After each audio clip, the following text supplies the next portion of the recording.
and we make the Spider-Man web sound using just household items.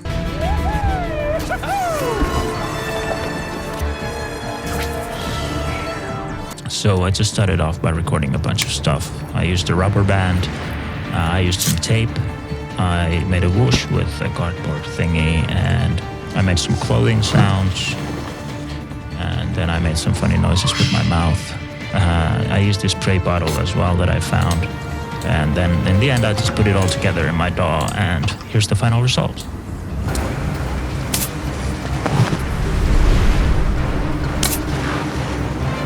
What sound should I make next?